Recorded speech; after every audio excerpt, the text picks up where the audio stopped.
जय मसीह की। हम यूहन्ना के 8वें अध्याय में प्रवेश कर चुके थे। Last last to last Sunday.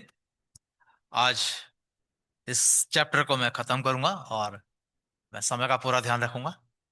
है ना, 11:15 हो चुके हैं, लेकिन चर्च समय पे ही खत्म होगा। ठीक है। जो आज का मेरा थीम है वो है the eternal God has eternal plan. Eternal God has eternal plan.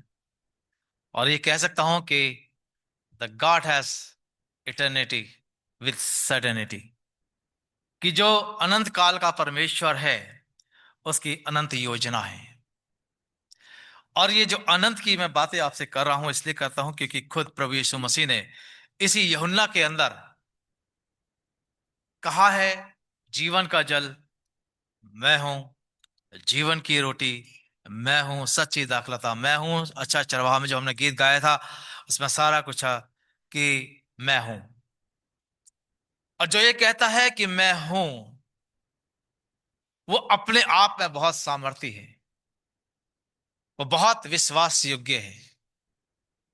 और जो कहता है कि मैं हूं उसमें सारी जातियां, सारे लोग उसमें समा सकते हैं क्योंकि सब कुछ उसी में से निकला है।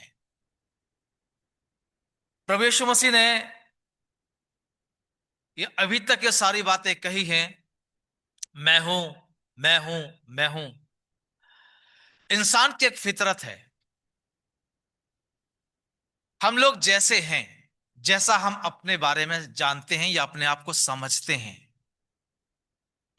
अब जैसे भी हम हैं, हम अपने आप को बहुत अच्छा समझते हैं। लेकिन दूसरा व्यक्ति आपको कुछ समझाना चाहता है कि जो आप समझ रहे हो यह सही नहीं है, परंतु आपको अपनी समझ से थोड़ा बाहर निकलना होगा। आदमी वही समझता है जो समझना चाहता है, जो दूसरा समझा उसे समझता नहीं है। क्योंकि समझ समझ की बात है। आदमी वही समझता है जो समझना चाहता है और जो समझ सकता है, बस।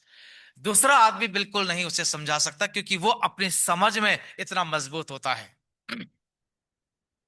प्रभु यीशु मसीह ने बहुत सारे चमत्कार दिखाए अभी तक। उनमें से बहुत से लोग आए हैं और ये जो सारा जो घटना घटित हो रही है ये शुरू हुई है झोपड़ियों के पर्व को मना रहे थे 7वें अध्याय में। और झोपड़ियों के पर्व जब ये मना रहे हैं, जब प्रभु यीशु मसीह ने कुछ प्रवचन वहां पर बोले, उनमें से लोगों ने प्रभु यीशु मसीह पर विश्वास किया। और आप देखें यदि 7वां अध्याय, तो उसमें लिखा है कि उन्होंने उसे उत्तर दिया, क्या तू भी गलीली है? ये निकोदेमुस को बोल रहे थे कि गलील से कोई भविष्यद्वक्ता प्रकट नहीं होने का। ये उनकी समझ है। ऐसा हो नहीं सकता कि एक ऐसे स्थान से जिसे बहुत छोटा समझा गया है वहां से कोई नबी पैदा हो जाए। ऐसा हो नहीं सकता, ये उनकी समझ है। और इसके बाद वार्तालाप हुई है। फिर प्रभु यीशु मसीह ने ये कहा कि मैं जो आदि से हूं। जो पहला अध्याय यूहन्ना का वहीं से चल रहा आ रहा है कि आदि में मैं था। और जो लोग प्रभु यीशु मसीह का इंतजार कर रहे थे कि एक आएगा, एक मसीहा आएगा, वो हमें बचाएगा। अब जब मसीहा आ चुका है और वो आश्चर्य कर्म दिखा रहा है, वो परमेश्वर के राज्य में के बारे में बात कर रहा है, लोगों को छुटकारा दे रहा है, लोगों को ये देख कह रहा है कि जो मुझ पर विश्वास करे वो नाश नहीं होगा। ये सारी बातें कहने वाले व्यक्ति को अब जिन्होंने प्रभु यीशु मसीह पर विश्वास किया था, क्या उनकी सोच बदल गई? क्या उनका व्यवहार बदल गया? क्या वो स्वयं बदल गए?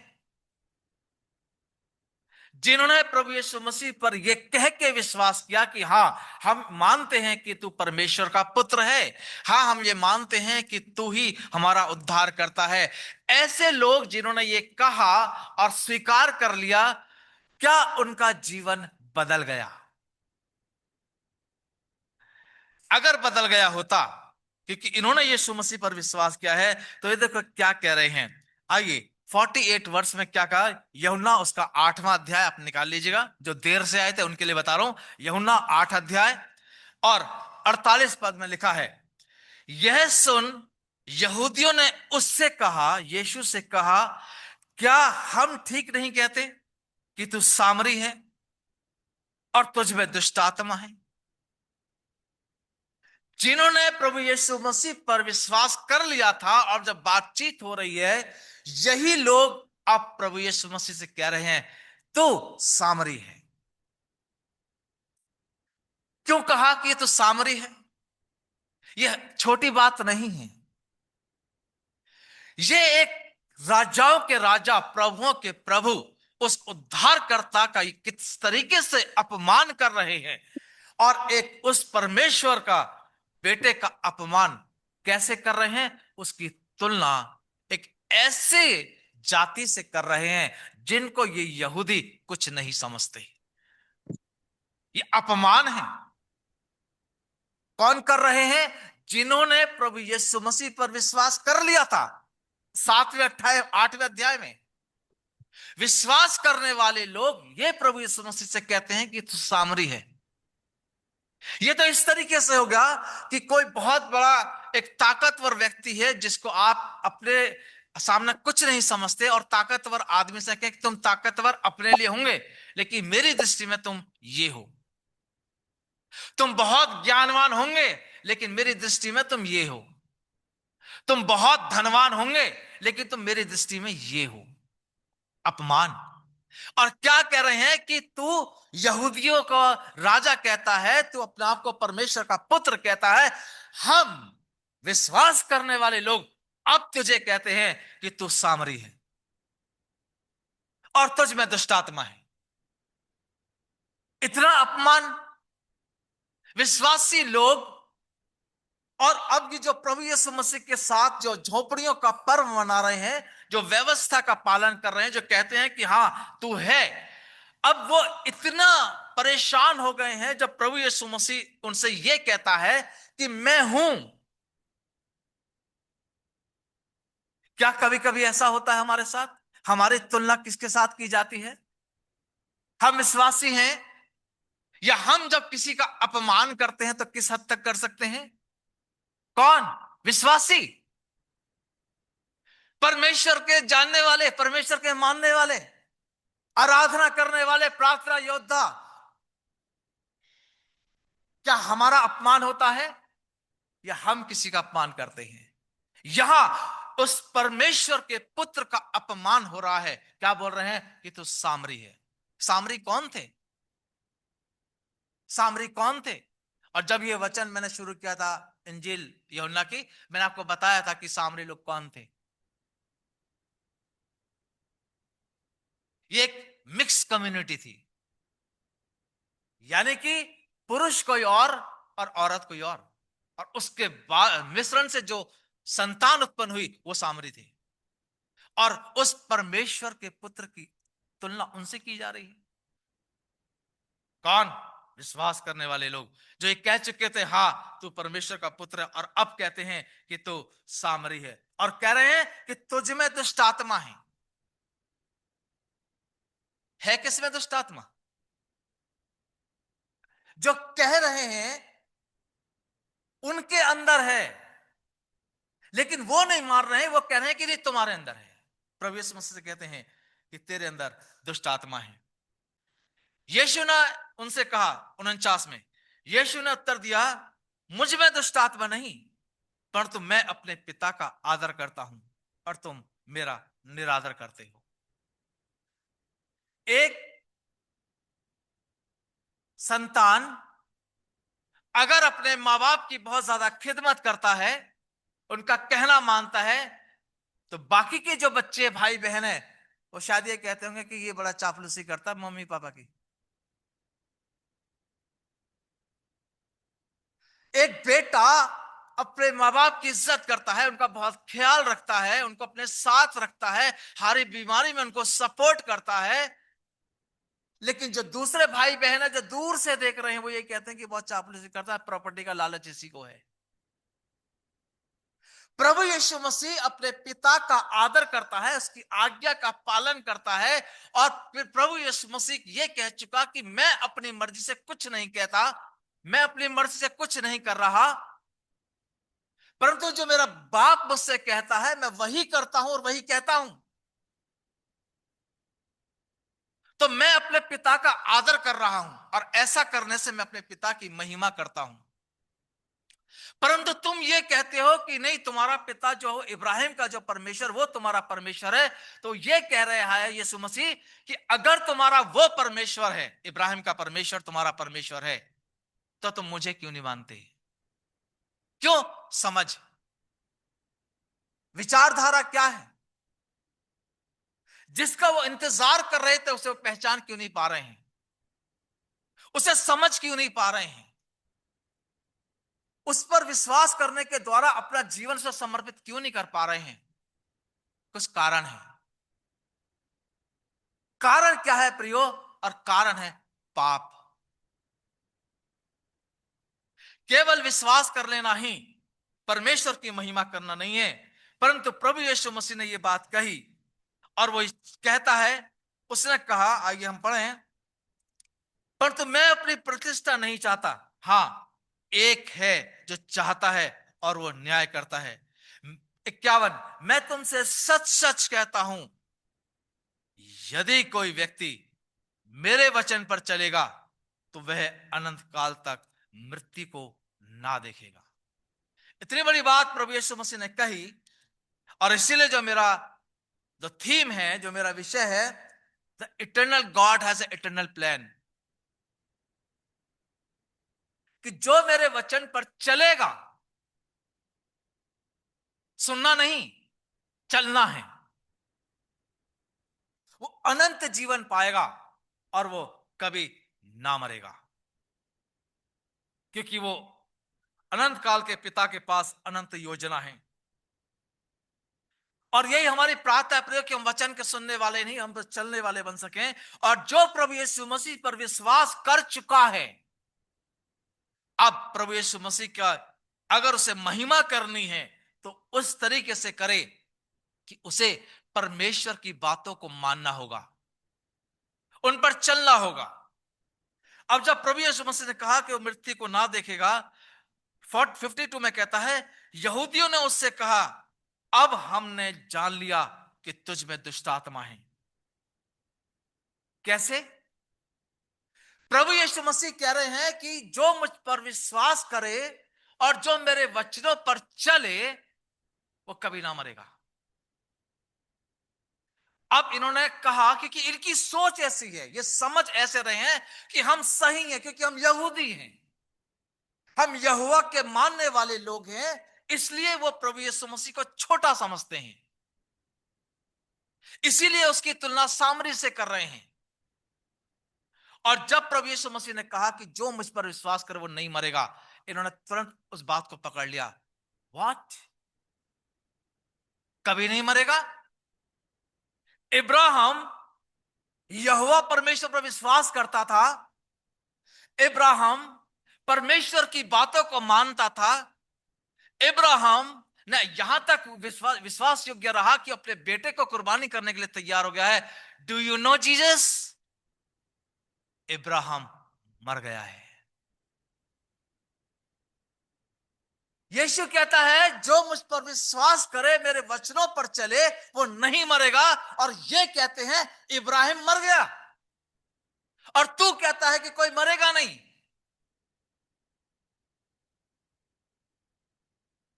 और इब्राहिम तक सीमित नहीं रहे, इन्होंने यहां तक कहा, अगर आप पढ़ें 52 में, आइए 52 में पढ़ते हैं, यहूदियों ने जो यीशु मसीह पर विश्वास कर चुके थे, यहूदियों ने उससे कहा, अब हमने जान लिया तुझ में दुष्ट आत्मा है।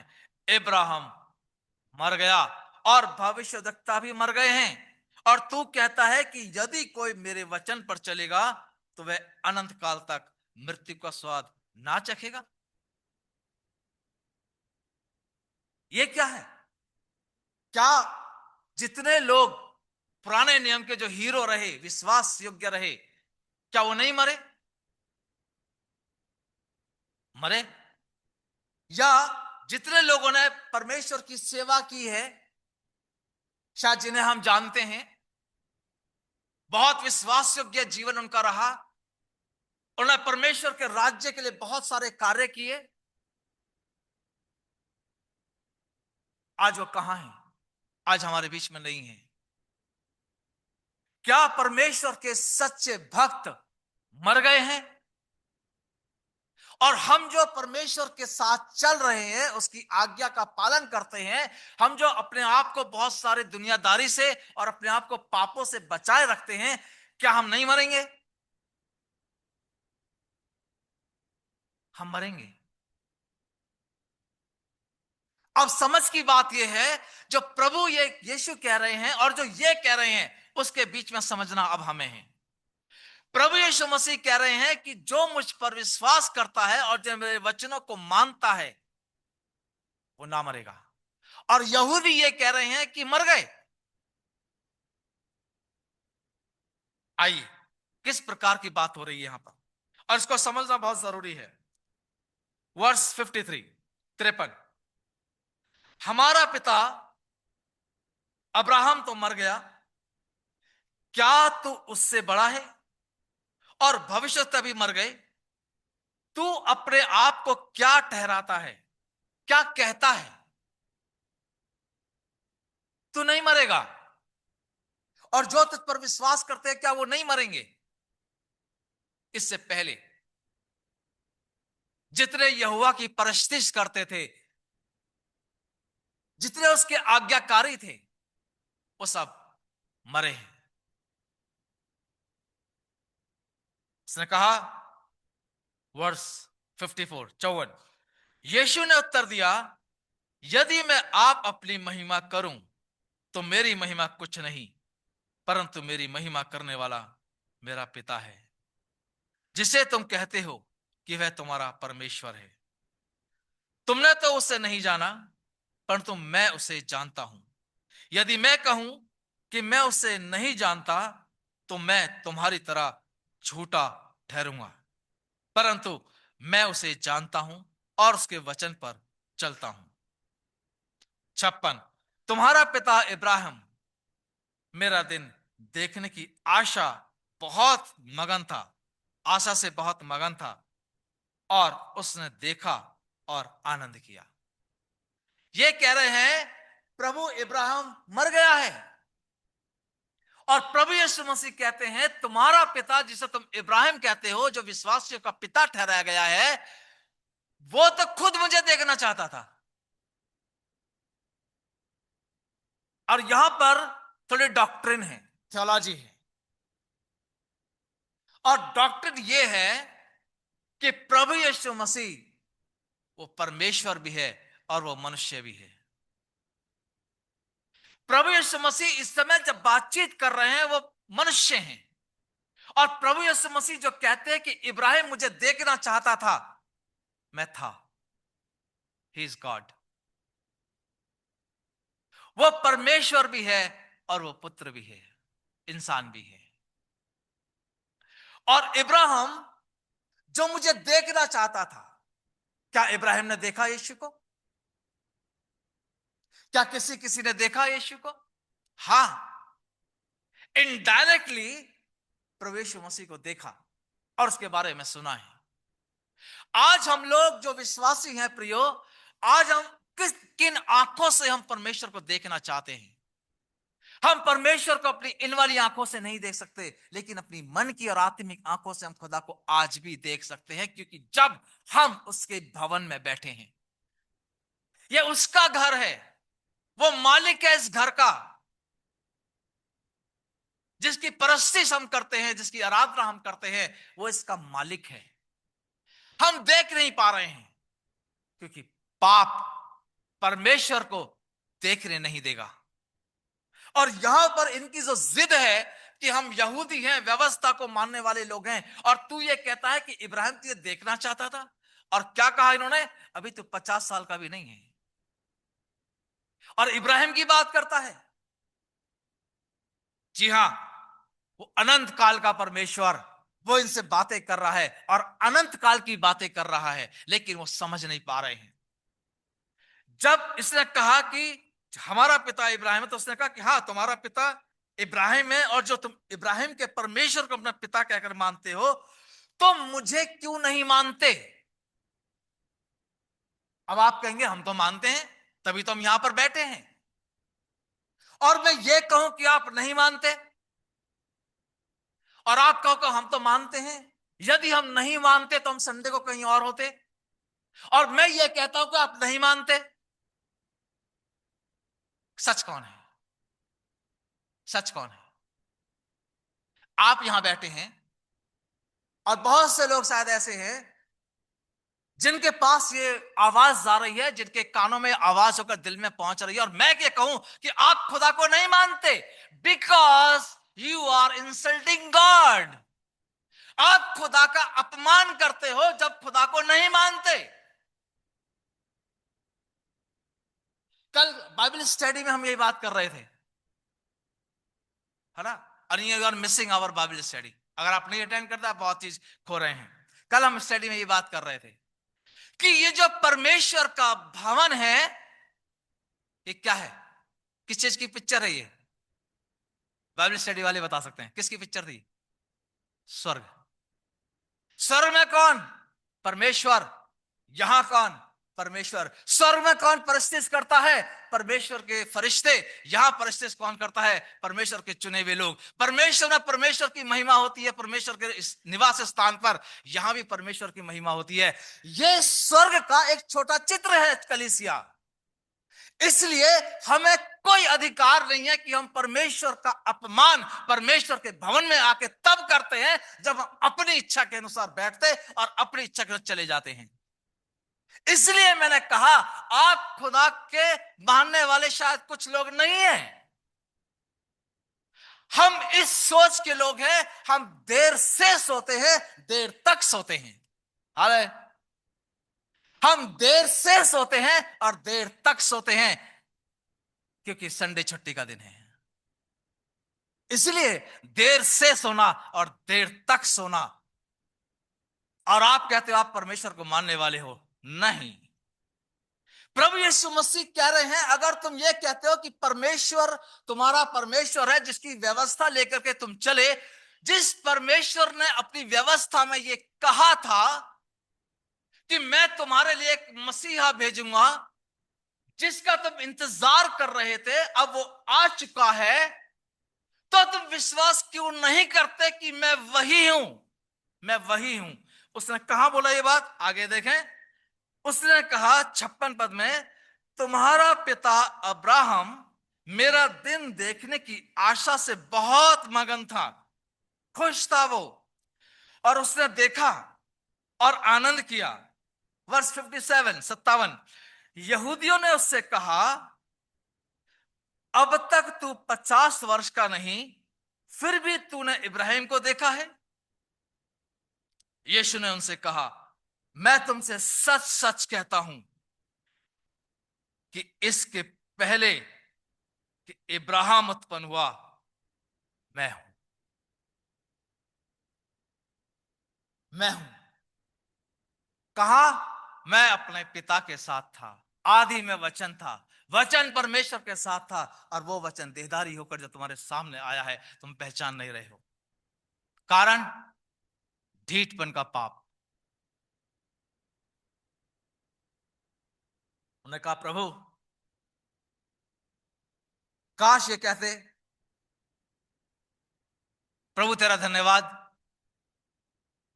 तूने अपने आप को हम पे प्रकट कर दिया। प्रभु तेरा धन्यवाद, तूने मुझे इस करोड़ की भीड़ में से चुन लिया। प्रभु तेरा धन्यवाद, तूने मेरा चित्र अपनी हथेली पर खोद के बनाया है। काश ये कह सकते, लेकिन इन्होंने क्या किया? इन्होंने क्या किया? इन्होंने 59 लास्ट वर्ष, तब उन्होंने उसे मारने के लिए पत्थर उठाई, परंतु यीशु छिपकर मंदिर से निकल गया। हमारा परमेश्वर अनंत जीवन देना चाहता है, और मनुष्यों ने क्या किया? पत्थर उठा लिए। प्रभु यीशु मसीह ने क्या बोला? विश्वास करने के बाद भी कि तुम्हारा पिता कौन है? शैतान है। और शैतान कौन है? जो झूठ बुलवाता है और हत्या करवाता है। हम झूठ नहीं बोलते ना, जितने हम यहां बैठे हैं, हम तो मजाक करते हैं। कई बार होता ना, हम कभी, है ना, कुछ चीज उठा ली, अगर देख ली तो मैं तो मजाक कर रहा था, नहीं तो हमारी, हम शायद झूठ नहीं बोलते। उसने कहा था, मार्ग, सत्य और जीवन मैं हूं। और जो सत्य को पहचान लेता है, सत्य उसे स्वतंत्र करता है। इससे पहले हमने देखा था प्रियो, हमने जिस सत्य परमेश्वर को पहचाना है, क्या हम छूट गए? क्या हम स्वतंत्र हो गए हैं? और इन्होंने बजाय इसके कि प्रभु यीशु मसीह पर विश्वास करते, इन्होंने यीशु की हत्या करना चाहा।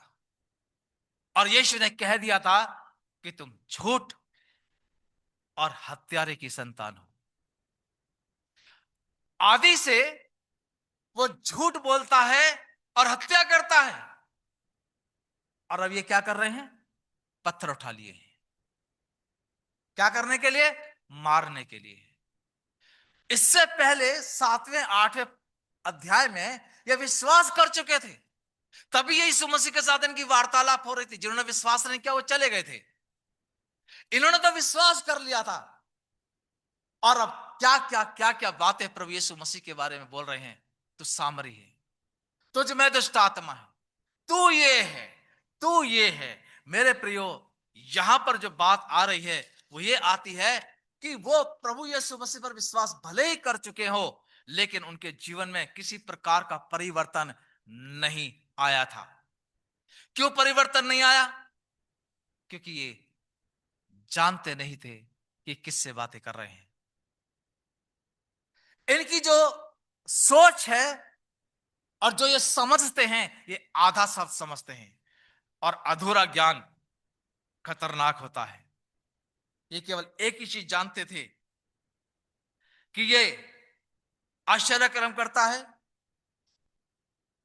यहां तक कि जब प्रभु यीशु मसीह ने दुष्ट आत्माओं को निकाला, इन्होंने क्या बोला? तो इसमें बालजबूल है, दुष्ट आत्माओं का सरदार है तू, तो उसकी ताकत से दुष्ट आत्माओं को निकालता है। इतना बड़ा आरोप प्रभु यीशु मसीह पर इन्होंने लगाया था। प्रभु यीशु मसीह आया था अनंत जीवन देने के लिए। प्रभु यीशु मसीह आया है हमें अपने राज्य में ले जाने के लिए। प्रभु यीशु मसीह आया है हमें अंधकार से निकालने के लिए। प्रभु यीशु मसीह आया हमें हर प्रकार की आशीषों से आशीषित करने के लिए। लेकिन हमने प्रभु यीशु मसीह को आधा जाना है, केवल आधा जाना था। और जिन्होंने आधा जाना है, केवल यह जाना है कि हां, वो प्रभु है। मेरे प्रियो, मैंने और आपने प्रभु यीशु मसीह को कैसे जाना है? हमारे घर में जब गेस्ट आते हैं तो हम उस मेहमान को देख करके हम उसके साथ व्यवहार करते हैं। एक नॉर्मल अतिथि है जो बार बार घर आ जाता है, तीसरे चौथे दिन, हर हफ्ते आ जाता है, शायद हम उनको उस बर्तन में पानी देते हैं जो रोजाना के यूज हम करते हैं।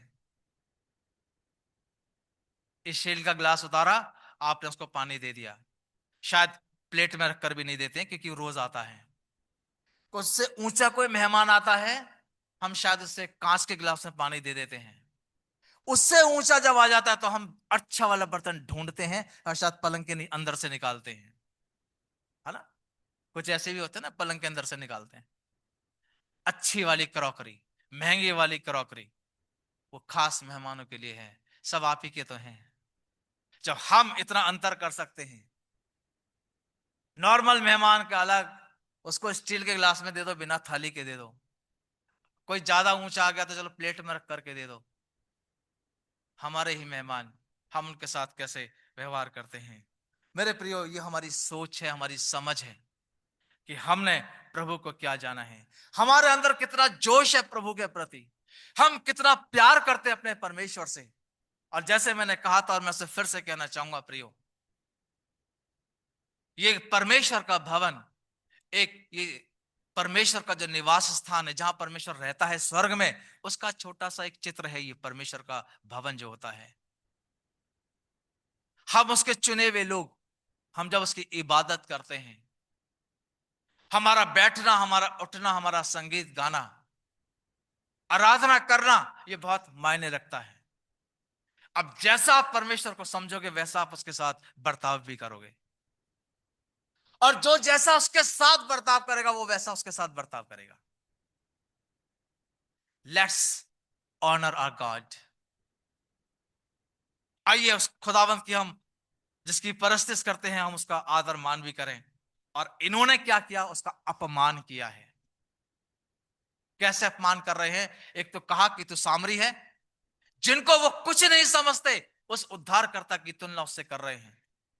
ये शब्दों से कर रहे हैं, शायद हम कर्मों से करते हैं। हम अपने व्यवहार से अनदेखा करते हैं कि खुदा हम तुझे ज्यादा नहीं मानते। मेरे प्रियो, जिसने ये कहा इससे पहले कि इब्राहिम था, मैं था, वो eternal God has a eternal plan. और उसकी योजना आज भी मेरे और आपके लिए प्रियो ऐसी ही है कि वो मुझसे और आपसे बहुत मोहब्बत करता है। जिसने अपना हथेली पर हमारा चित्र बनाया है, वो चाहता है उसका चरित्र भी अच्छा हो। जब वो चित्र बना सकता है, तो चरित्र की भी उम्मीद कर सकता है कि आपका चरित्र कैसा है। मेरे प्रियो, हमारी जो जिंदगी है, ऐसी हो जिसकी परमेश्वर कबूल करे। आखिरी बात क्या कि मैं खत्म करूंगा, क्या आपने परमेश्वर को देखा है?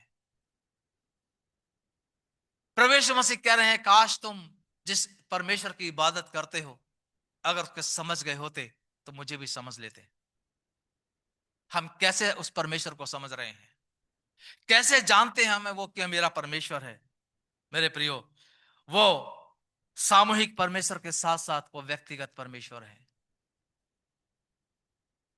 एक व्यक्तिगत व्यक्ति का संबंध परमेश्वर के साथ होना बहुत जरूरी है। मेरा व्यक्तिगत मेरे परमेश्वर के साथ संबंध कैसा है, मेरा पारिवारिक तौर से मेरे परमेश्वर के साथ संबंध कैसा है, बहुत जरूरी है। हम मेरा व्यक्तिगत, क्योंकि जब मैं जाऊंगा तो मैं अपने कर्मों के अनुसार मैं स्वर्ग में जाऊंगा। मेरी पत्नी के कर्म मुझे स्वर्ग नहीं पहुंचाएंगे, मेरे कर्म मेरे बच्चे को स्वर्ग नहीं पहुंचाएंगे। ये व्यक्तिगत है, ये व्यक्तिगत है। आइए परमेश्वर को देखें, इन आंखों से नहीं, आत्मिक आंखों से खुदा को देख लें। वो बड़ा प्यारा है, वो शारोन का गुलाब है। वो इतना मोहब्बत करता है कि उसने अपनी जान मेरे और आपके बचाने के लिए दे दी है। वो मुझे और आपको बचाना चाहता है। ये इसकी बहुत बड़ी योजना है कि हम सब बच जाएं, हम सब बच जाएं। लेकिन प्रियो, आज भी यदि हम अगर अपने पुराने स्वभाव को नहीं छोड़ पाए हैं, जरूरी नहीं कि परमेश्वर हमेशा ऐसा करता रहेगा। एक दिन क्या बोले यीशु मसीह ने कि जिस पिता परमेश्वर से मैं आया हूं, जिसने मुझे भेजा है, वो न्याय करने वाला परमेश्वर है। आइए ज्यादा वक्त ना गवाएं, समय बहुत कम है। पश्चाताप करें, अपने आप को पवित्रता के साथ जीवन बिताएं, और तमाम वो बातें जो हमें अशुद्ध करती हैं, उन्हें आज छोड़ दें, उन्हें आज छोड़ दें। फायदा ही फायदा है। परमेश्वर के वचन के द्वारा हम सबको बड़ी आशीष दे।